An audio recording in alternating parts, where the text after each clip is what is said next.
Look, let me guess how your month goes. You get paid. You feel relieved for about 3 days. Then rent hits.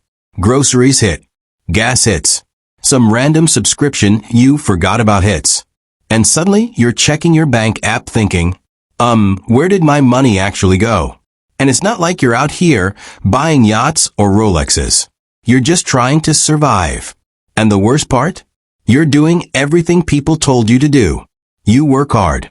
You avoid dumb purchases. You try to save what you can. Yet wealth still feels like something that's only possible for people who started earlier, earned more, had parents who taught the money, or got lucky.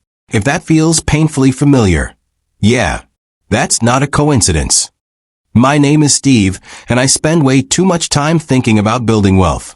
If you're someone who feels like you're working hard, but still living paycheck to paycheck, barely saving, and wondering how anyone builds wealth without a high income, make sure to hit the subscribe button and give this video a thumbs up if this helps you out.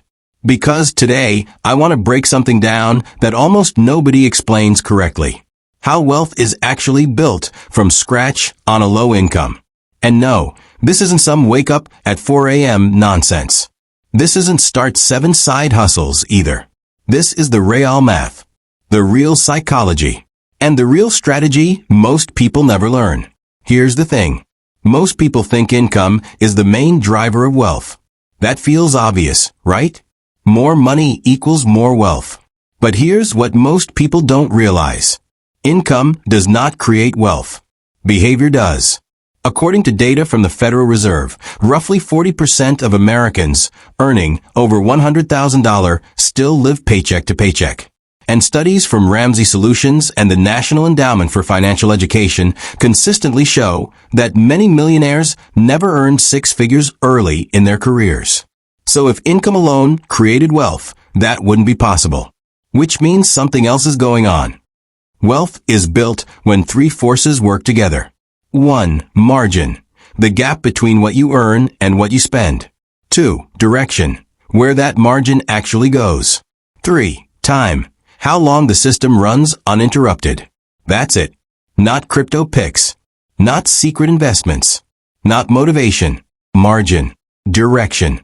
Time. And if even one of these is missing, wealth doesn't happen. Part 1. Margin. The hardest part on low income. Let's talk margin. Margin is brutally unsexy. It's just leftover money. And this is where people with low income feel stuck because they think, Steve, I don't have margin. But look, this is important. Margin doesn't start big. It starts intentional. Let's use real numbers.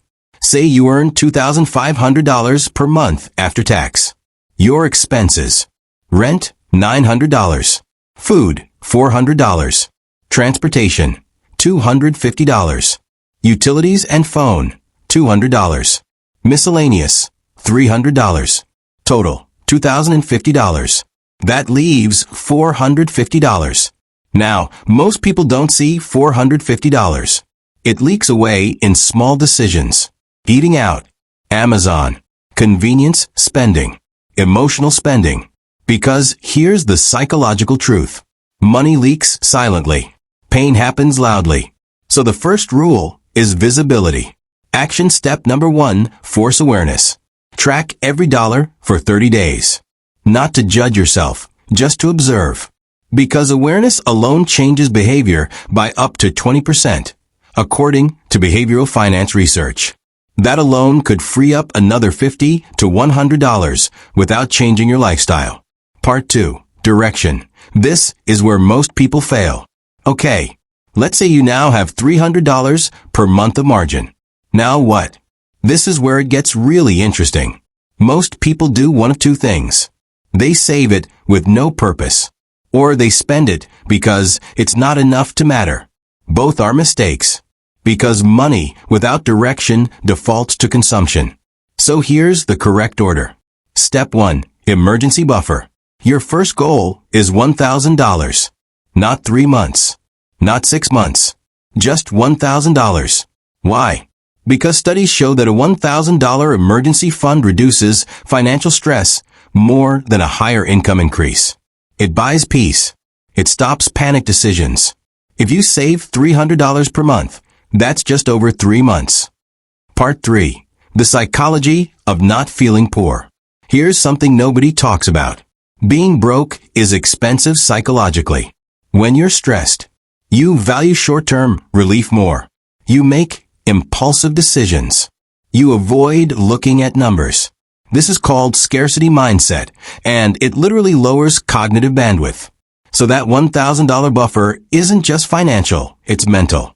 Once you have it, everything changes. Part 4. The Wealth Snowball Real Math. Now let's talk investing, without the hype. Say, after your emergency fund, you invest $300 per month. Let's be conservative and say you earn 7% annually. After 5 years, $21,000. After 10 years, $52,000. After 20 years, $156,000. After 30 years, $340,000. On a low income. No raise assumed. No side hustle assumed. Just consistency. And here's what most people don't realize. The first $100,000 is almost entirely discipline. The rest is math. Now, you might be thinking, but Steve, $300 per month isn't realistic for me. Okay, then start with $50. Because the habit matters more than the amount at first. A study from Fidelity showed that people who start investing early, even small amounts, are far more likely to increase contributions later. Momentum beats perfection. Part 5. Income growth the right way. Here's where I get slightly frustrated. People chase income without fixing behavior. That's backwards. Income growth should be layered on top of a working system. Because if you can't manage $2,500 per month, $5,000 won't save you. So once your system works, you focus on skill building, job hopping strategically, negotiating pay, monetizing one high-value skill. One $10 per hour increase is $1,600 extra per month. But only if your system is ready to catch it. Here's the formula. Create margin even tiny. Direct it with purpose. Protect your psychology. Let time do the heavy lifting. Wealth isn't built by being perfect. It's built by being consistent longer than most people are willing to be. If this video helped you see money differently, hit the thumbs up. It genuinely helps the channel. Subscribe if you want more real, no BS money education. And comment below. What's the first step you're going to take this month? Because wealth doesn't start with money. It starts with a decision. And you just made one.